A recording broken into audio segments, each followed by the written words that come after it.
कांग्रेस के असंतुष्ट धड़े की आज फिर बैठक हो रही है। 24 घंटे के भीतर इस धड़े की यह दूसरी बैठक है। कांग्रेस के असंतुष्टों का कोर ग्रुप G23 आज शाम को वरिष्ठ नेता गुलाम नबी आजाद के घर पर फिर से बैठक करेगा। सूत्रों ने बताया है कि बैठक शाम 7 बजे से शुरू होगी। इससे पहले कल शाम को भी कांग्रेस के असंतुष्ट नेताओं ने एक बैठक की थी। कल की बैठक भी गुलाम नबी आजाद के निवास पर ही हुई थी। बैठक के बाद असंतुष्ट नेताओं ने सामूहिक समावेशी नेतृत्व की बात की थी और मांग की थी कि कांग्रेस 2024 में भाजपा से मुकाबला करने के लिए समान विचारधारा वाले अन्य दलों के साथ एक मंच बनाने के लिए सक्रिय हो। 5 राज्यों के विधानसभा चुनावों में कांग्रेस को मिली हार के बाद कल रात में कांग्रेस के असंतुष्ट नेताओं के गुट G23 ने एक बैठक की। बताया जाता है कि G23 नेताओं ने पार्टी को विभाजित करने से इनकार किया है। बैठक के दौरान फैसला लिया गया है कि वे गांधी परिवार से अपने वफादारों को प्रमुख पदों से हटाने का आह्वान करेंगे। G23 बैठक में ये भी चर्चा की गई कि पार्टी बहुत कमजोर हो गई है और ये विभाजन से नहीं बचेगी। रूस की तरफ से यूक्रेन पर आक्रमण शुरू करने के बाद हजारों भारतीय छात्रों को यूक्रेन से निकाला गया, लेकिन अभी भी 15 से 20 भारतीय छात्र यूक्रेन में फंसे हुए हैं जिन्हें निकाला जाना है। सरकार की तरफ से दी गई जानकारी के मुताबिक कहा गया है कि ऑपरेशन गंगा अभी खत्म नहीं हुआ है। सरकार ने बताया है कि युद्ध के इलाके में फंसे हुए कुछ भारतीय छात्र सुरक्षित निकलने का अभी भी इंतजार कर रहे हैं।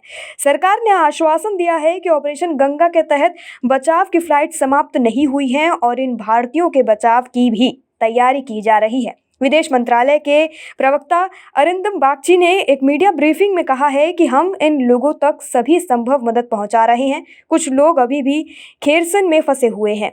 ऑपरेशन गंगा खत्म नहीं हुआ है और हम उन लोगों की मदद कर रहे हैं जो बचकर निकलना चाहते हैं। AIMIM चीफ असदुद्दीन ओवैसी ने चीन को लेकर मोदी सरकार पर हमला बोला है। ओवैसी ने कहा, चीन दावा कर रहा है कि लद्दाख के हॉट स्प्रिंग्स में भारत के साथ जो विवाद था वो हल हो चुका है। क्या सरकार यह कंफर्म करेगी कि यह सच है या झूठ? अगर सच है तो पिछले 2 चरणों की बैठक हुई थी, वो किस लिए हुई थी? आगे ओवैसी ने कहा, मैंने निजी रूप से लद्दाख बॉर्डर पर स्थिति को लेकर सवाल उठाया है कि हमारे जवानों को उन जगहों पर पेट्रोलिंग नहीं करने दी जा रही है जहां वे पहले किया करते थे, लेकिन सरकार ने अब तक सच नहीं बताया है।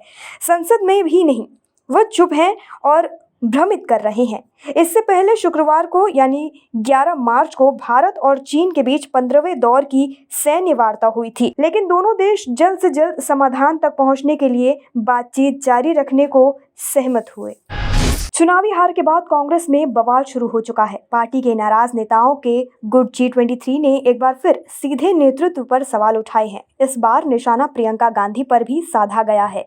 सूत्रों के मुताबिक G23 नेताओं की बैठक के दौरान ये सवाल खड़ा हुआ कि चुनावों में हार के बाद राज्यों के इंचार्ज और महासचिवों से इस्तीफे क्यों नहीं मांगे गए, क्योंकि यूपी में प्रियंका गांधी ही इंचार्ज थी और सब कुछ देख रही थी। इसलिए इन नेताओं ने सीधे प्रियंका पर निशाना साधा है। इतना ही नहीं, पार्टी के नाराज नेताओं के इस गुट ने बैठक में ये भी कहा है कि कांग्रेस को कुछ सनकी लोगों का ग्रुप चला रहा है। इस बैठक में तय हुआ है कि नेता कांग्रेस आलाकमान से ये सवाल करेंगे कि राज्यों के इंचार्ज और महासचिवों से इस्तीफा क्यों नहीं लिया गया। साथ ही G23 नेताओं की इस बैठक में ये भी चर्चा हुई कि हार की समीक्षा के लिए सोनिया गांधी ने जो कमेटी बनाई है उसमें वही लोग शामिल हैं जो हार के असली जिम्मेदार हैं।